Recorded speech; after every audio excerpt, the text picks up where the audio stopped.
And let's shuffle off to Canberra now. It's a big day. Andrew Clennell with all the details this morning, our political editor, on what might we be able to expect today. Andrew, what are you hearing? Well, what I'm hearing is the expectation is Angus Taylor will quit the front bench after question time, and he'll be followed by others ahead of a move to have a party room spill on Friday. Now, there is some speculation Susan Lee supporters will demand the signatures like Malcolm Turnbull did.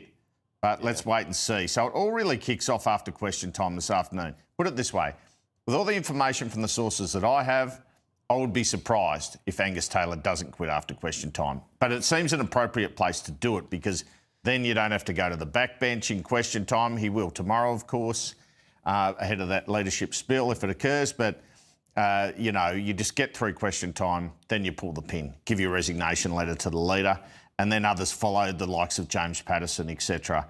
And then we all know it's on. And Susan Lee really has to have a ballot when she's got a whole bunch of shadow ministers walking out, doesn't she? Yeah. Now, the other mail I've got overnight, I don't know if it's true or not, but I'm just going to put the speculation up there. Yeah. Is that they've even got a mover of the motion, and that's the Liberal Senator Jess Collins. That's what I've heard. So they're well advanced. But I did have a moderate source tell me overnight they reckon there's only 1 or 2 votes in it, like last time, Pete. Well, that's what I was going to ask you. Like, where are the numbers at? Yeah.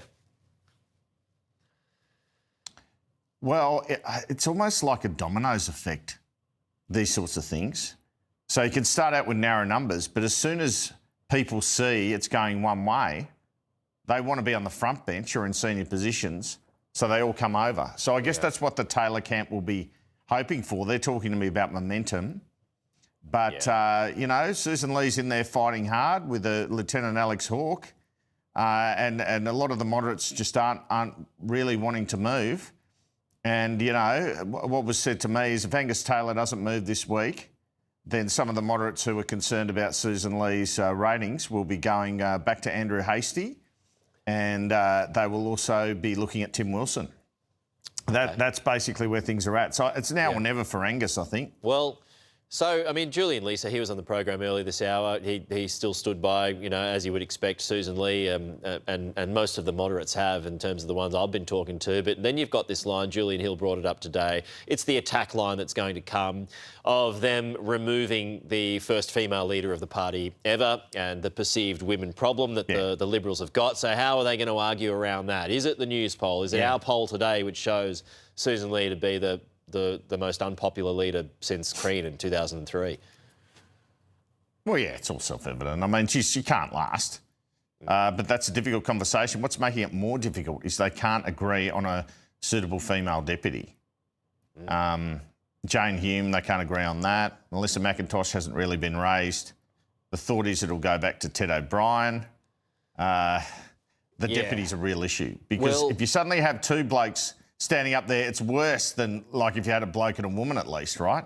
Yeah, and the problem, and we talked about this earlier in the week, is if you go for someone like Jane Hume, who is high profile, it should be said, but then if you've got Hume and Taylor together, well, there are huge question marks over the 2 of those at the last election, right, which contributed to its downfall.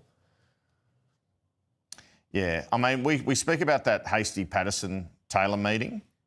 So I was told that Hastie went in there and said, I'm going to move on Monday or Tuesday.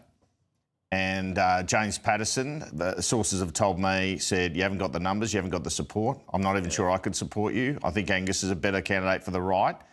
And then one story I've heard is then he rang some of the people that Hastie thought were going to vote for him, put them on the phone, and they confirmed in front of all of them that they couldn't guarantee support for Hastie. Jeez. So what I'm saying, I mean, I reported that I expected Hastie to move, right? That was the plan of Hastie, and it got scuppered by Paterson and Taylor. Yeah, right. So that's where we're at. Having said that, it's been made clear to me also, despite the hopes of Susan Lee's camp, that all the Hastie supporters will move en masse to Angus Taylor. Yeah.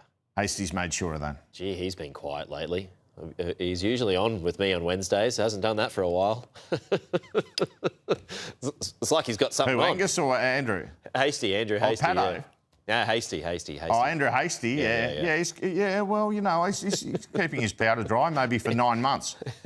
Maybe. Exactly. Good to see you as always, Andrew Clennell. Well, it's always worth staying with us all day, folks, but particularly today because there'll be breaking details galore.